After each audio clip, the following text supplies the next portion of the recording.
Discover solutions to issues that affect your family and professional life with practical information to help you get past life's adversities. Take a proactive approach to power up your life with Rosalie's expert resources. Did you know 72% of high school girls do not meet currently recommended levels of physical activity? And active girls participating in organized sports report lower levels of depression. Elizabeth Coons, President and CEO of Girls on the Run, joins us to discuss how this organization helps inspire girls to be joyful, healthy, and confident. Good morning, Elizabeth. Good morning, Rose. Thank you so much for having me on your show today. Elizabeth, tell us about the goals of Girls on the Run. Certainly. So Girls on the Run is an after-school youth development program for girls in the 3rd through 8th grade. We teach valuable life skills, such as the importance of trying your best, standing up for yourself, choosing healthy friendships.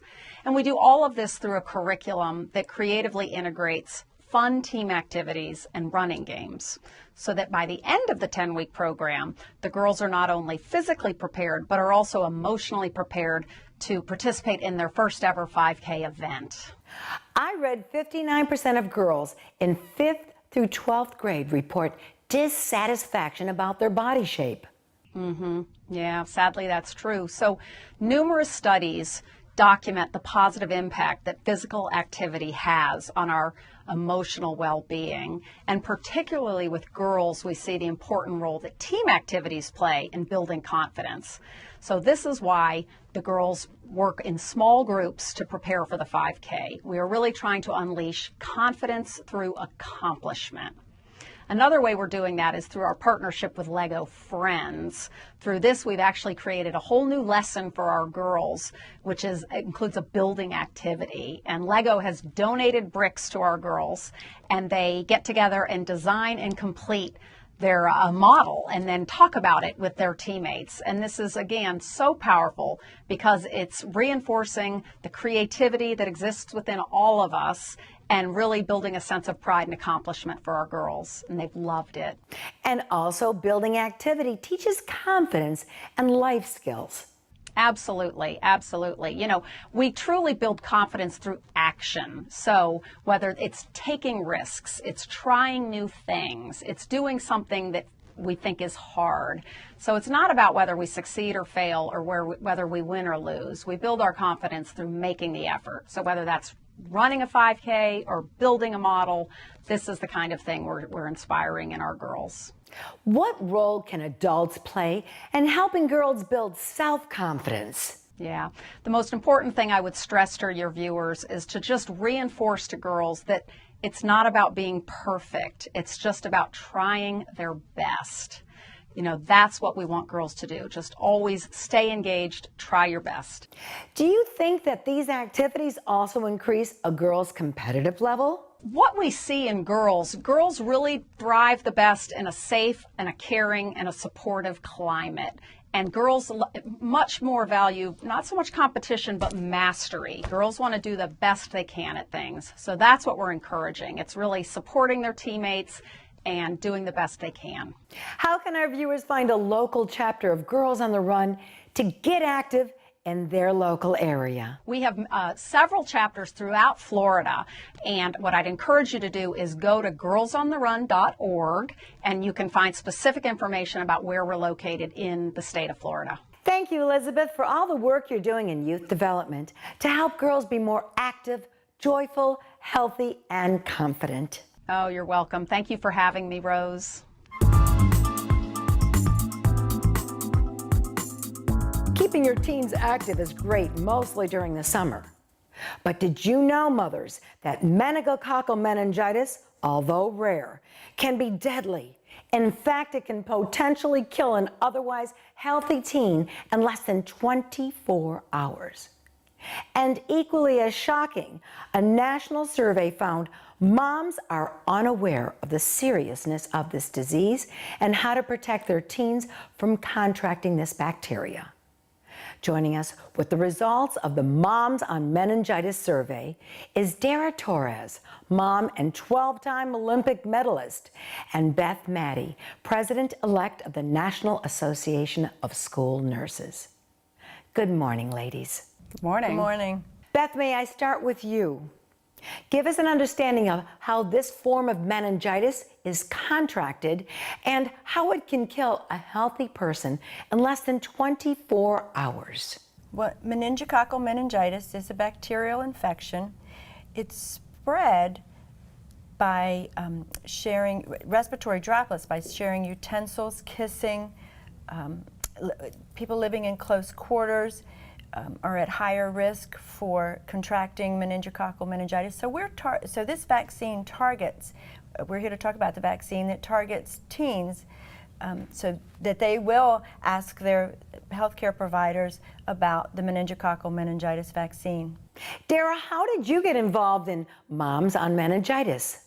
Well, you know, back when I swam in college, a teammate had contracted meningitis, and they didn't really educate us about it. They tested us to make sure we didn't have it and then gave us antibiotics. But, you know, I have an 8-year-old daughter and 14-year-old stepkids, and I went to my daughter's healthcare provider about a year ago and started to ask questions about it. You know, Voices of Meningitis did a survey that showed that 2 out of 3 moms had little to no knowledge about meningococcal meningitis and prevention for it. So I'm really trying to get out there, educate parents, let them know that there is a vaccine that can help prevent it. The CDC recommends it, and I'm just very much on board trying to educate the parents about it. Beth, share with us the results of the Moms on Meningitis survey. Well, the survey said, as Dara said, 2 out of 3 moms weren't aware of the CDC recommendations. 77% of the moms were not aware of the serious consequences if their child did contract the disease, such as losing a limb. 1/4 of the parents, if they'd had the first dose of the vaccine, more than 1/4 weren't aware that a second dose was important. So what we recommend is that children get the vaccine at age 11, and then they get a booster dose at age 16, which is the best prevention against meningococcal meningitis. Aside from losing a limb, there's brain damage and a number of medical issues that can all lead to death. Yes, there are consequences of the illness, and the danger is, as well, is that it progresses very, very quickly. As Dara mentioned, it can kill an otherwise healthy individual within 24 hours. And the symptoms may mimic other illnesses, such as the flu. You have flu-like symptoms, headache, fever, stiff neck, or a rash. And by the time that you are so ill that you go to the hospital, it may be too late. So that we really want parents to know that the best prevention is the vaccine. Ladies, where can we find more information and resources to help mothers better understand? Voicesofmeningitis.org. It has all the information on there, how to prevent it, what the CDC recommends, and it's just very important to check out that website.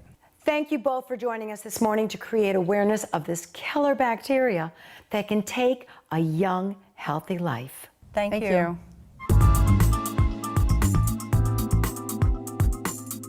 And during the summer, parents must learn to recognize symptoms of severe allergic reactions from food or your environment and respond quickly with emergency treatment.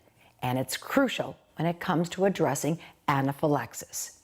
Here to clear up allergen misconceptions and better understand anaphylaxis is Jerome Bettis, former Pittsburgh Steelers running back who knows firsthand how to live with severe allergic reactions.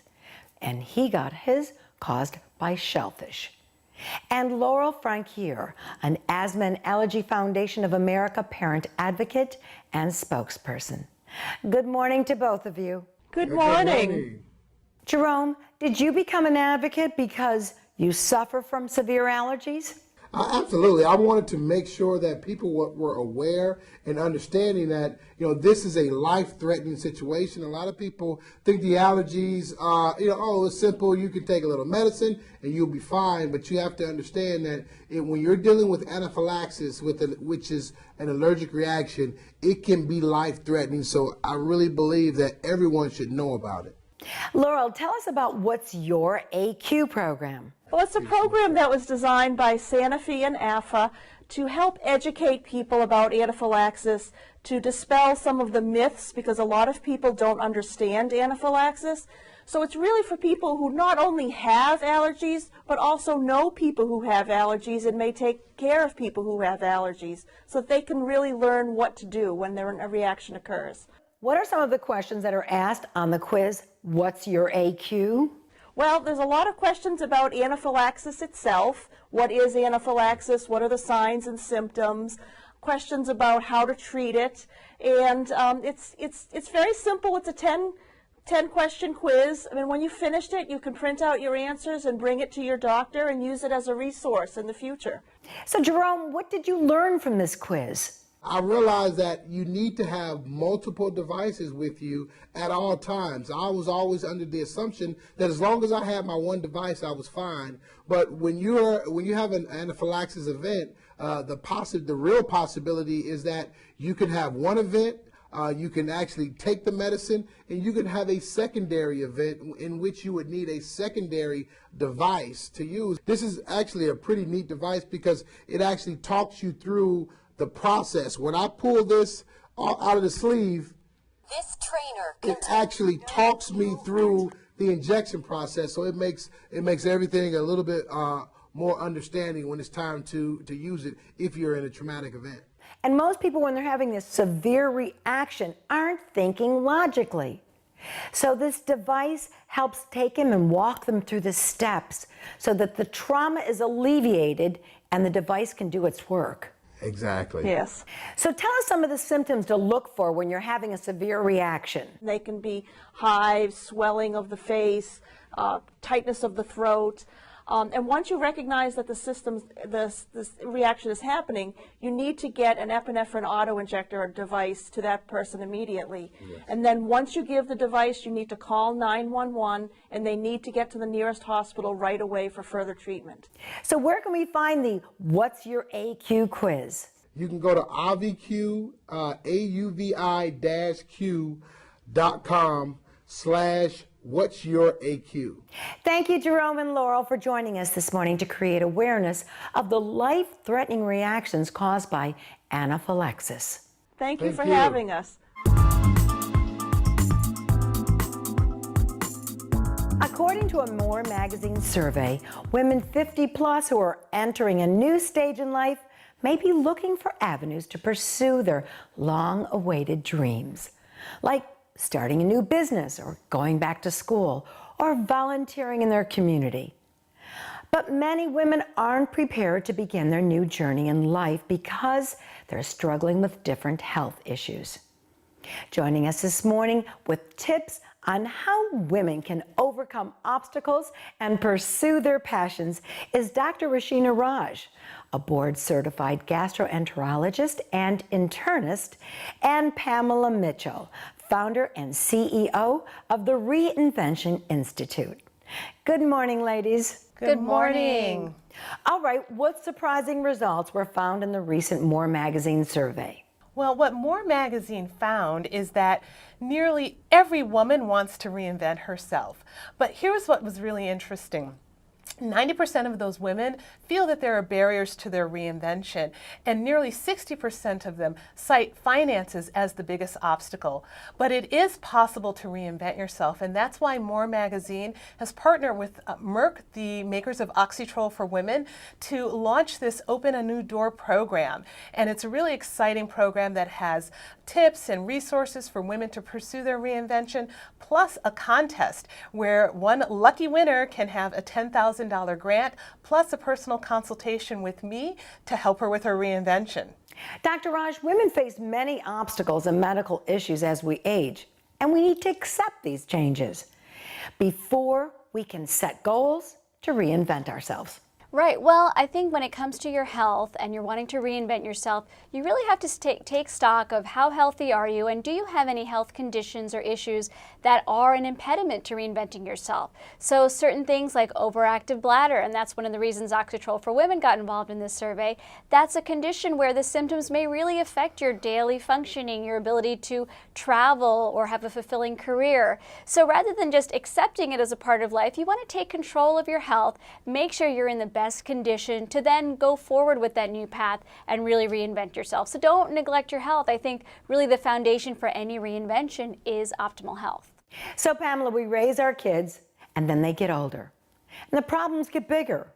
So how do we pursue those goals that we keep putting on the back burner? Well, here's the thing. There are solutions for every challenge. And here's the most important thing. I want every woman who is watching today to know that you do not have to wait to start your reinvention. You can start today, and here's your first step.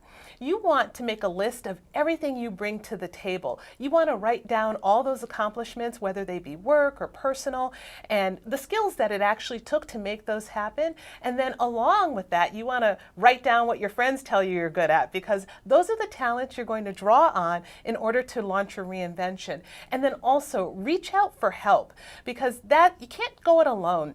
And that's why you also want to go and visit themooreopendoors.com, because there are lots of tips and resources.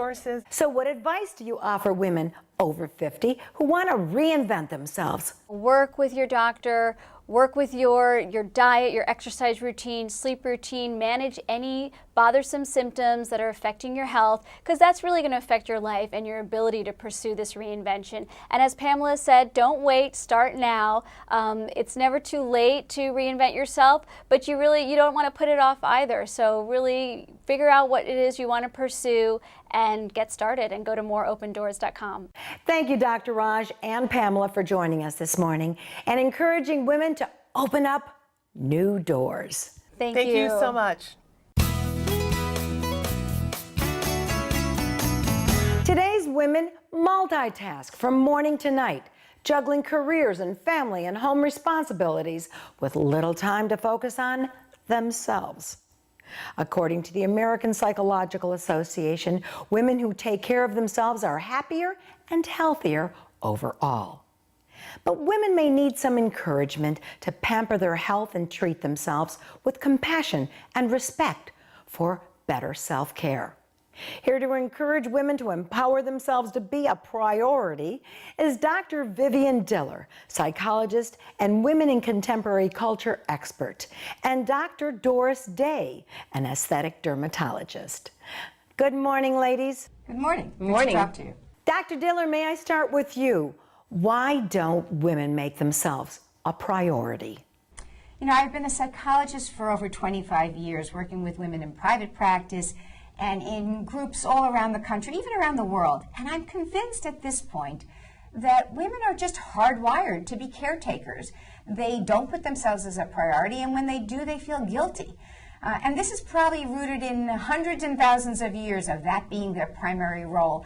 And so Dr. Day and I are joining together to really educate and instruct women that taking care of themselves is an important aspect of their identity. And it's not a superficial issue. It's something that we have to put time into and take a break from all the other responsibilities in order to live long and healthy and vital lives. As women, we may feel guilty about taking care of ourselves. So why so much guilt? You know, guilt implies that we're committing a crime. The crime that we feel is that we're not looking after everybody else. And so, you know, some women think it's really unnecessary, or that it's silly or superficial. And I tell them, taking care of yourself inside and out is a core aspect of our identity. And if we don't take care of ourselves, we are not going to feel healthy in this way that is really important as we live these very long lives. Dr. Day, the summer in Florida can ravish our skin at any age.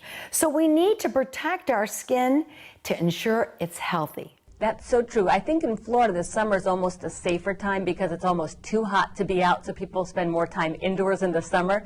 But every day, all year round, if you use sunscreen, it's really the single most important thing you do for your skin, because it's so much better to prevent a problem than it is to fix it afterwards. And 90+% of wrinkles are from sun. So when you combine sun protection with which means using sunscreen every day, physical protection, staying in the shade when you can, avoiding midday sun, along with the aesthetic treatments that we provide, you really can always look like the best version of you in a very natural, healthy, beautiful way, and still be active and vibrant and spend time outdoors and enjoy yourself. So it's knowing the combination, making sure you see the right aesthetic physician. I'd give you a website called BotoxCosmetic.com so you can find a doctor near you who not just does Botox, but also the other treatments that can help you rejuvenate and look in the mirror and say, I look my best. Thank you both for joining us this morning to encourage our viewers to set aside some time to pamper ourselves and feel happier and healthier. Thank you. It's that time of year to plan summer travel. Where to begin planning depends on deals you can find to meet your budget. Like taking that much-needed couples weekend getaway to recharge your parental batteries, or treat the family to a fun vacation. Sounds like just what you need, but your budget is lacking vacation dollars. We have tips on how to get that bang for your buck this summer from travel blogger Ann Taylor Hartzell, the hip travel mama. Good morning, Ann. Good morning. I love the charging the parental batteries. What a great way to put it. School's out and the family schedule is a little less hectic, making it a great time to find those travel ideas. Absolutely. So the American road trip is always a popular summer trip, and it's both affordable and with technology right now, it's actually even better.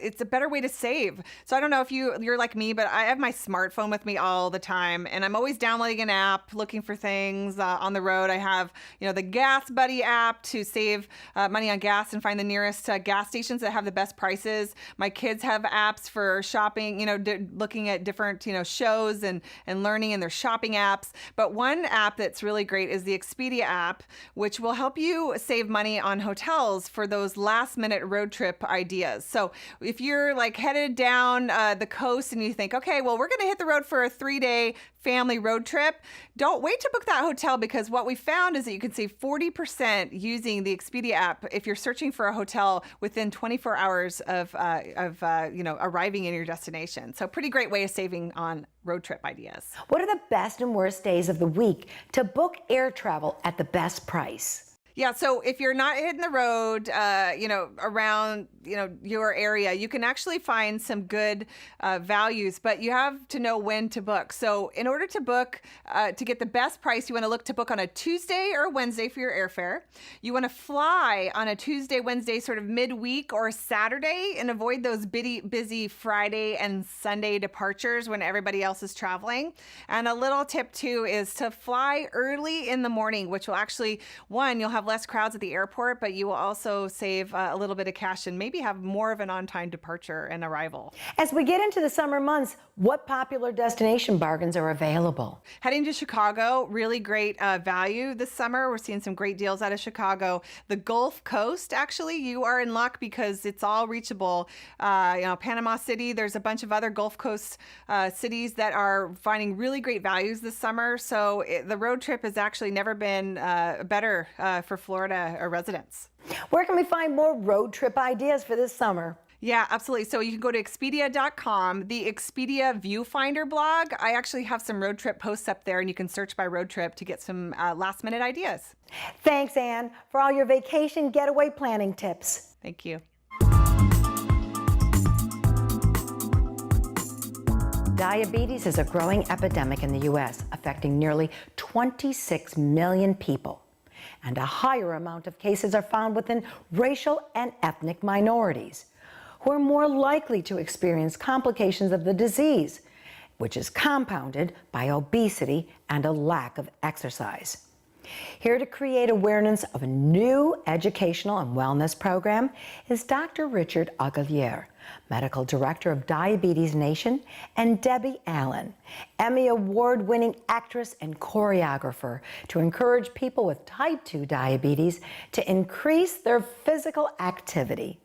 Good morning to both of you. Hey, Hi, Rose. Nice to see you today. Nice to be with you. Doctor, why is diabetes more prevalent among racial and ethnic minorities? Well, that's a great question. In Los Angeles, I see a lot of Latino patients and African Americans, and they have a higher prevalence, in part because it's in your genes. And as ethnic minorities, we have almost twofold increase prevalence of diabetes in our population. It also may be lifestyle and the kinds of activities we have. I know in Los Angeles, you know, my family's always had traditionally some delicious meals, tortillas and tamales and carnitas. And so the kinds of foods we eat are not the same kinds of calories that we had when we were younger, and the older generations that had a lot more activity. They would walk to the store, which was 2-3 blocks away, to buy tortillas. Now, my patients are driving around the store for 15 minutes to look for the nearest parking spot. So it's not necessarily the tortillas, it's the kinds of activities we have around that. It's the lifestyle. And part of diabetes management is making healthy choices to improve your risk by changing the kinds of foods we eat, the kinds of activities we have, and working with your doctor if you're taking medications to understand how to better control your diabetes. Debbie, tell us about T2 Dance Crew and why this initiative is important to you. Well, I was approached by Janssen Pharmaceuticals to partner with them and So You Think You Can Dance to create this initiative that would motivate people specifically with type 2 diabetes to learn how they can better manage this condition. It runs in my family, Rose. My dad died of it at the age of 63, and Daddy was a dentist, but he wouldn't exercise. Just point blank, wouldn't exercise. He always said to me, Deborah, you'll never get it because as long as you keep dancing. And I have not gotten it, but I know that this has been the difference in what happens because it's in my gene pool. So I'm convinced that if people really, really want to change the quality of their life and the life of their families, because who wants to lose family members so early? It doesn't have to happen. So it's diet is a big part. Leave some food on the plate and exercise. Dancing, everyone loves to dance. So if I can get everybody to dance, log on to t2dancecrew.com. See Fiction and Janet from So You Think You Can Dance, teaching you some quick hip-hop and Latin routines, and you'll see me doing testimonials. And we're going to expand this program. I'm going to put my salsa downsize workout up there as well, so people can really get into it. Little steps can change the bigger picture very easily. Doctor, how does exercise help manage diabetes? When you exercise, it actually improves your muscles' ability of taking the sugar out of the blood and disposing it by burning that off. So lifestyle reductions with calories, weight loss, and exercise all improve your body's ability to dispose of the glucose that we consume. So they're all great choices to make. Thank you both for joining us this morning to help encourage our viewers with diabetes to get dancing to fight off and manage their diabetes. Thank you, Rose. Research concludes women are wired to be nurturers. We immunize our children and protect them from allergic reactions to ensure they are joyful, active, and confident. And women who pamper themselves recognize the skills they have to reinvent themselves. So take time to plan a weekend getaway and re-energize your parental batteries. Start dancing as a form of health-inspired exercise and plan small steps to change your life. Share with us these small steps to reinvent yourself at facebook.com/Rose Lee Show or visit us at roseleearchershow.com. And enjoy an active summer with your family and friends. And we'll see you soon.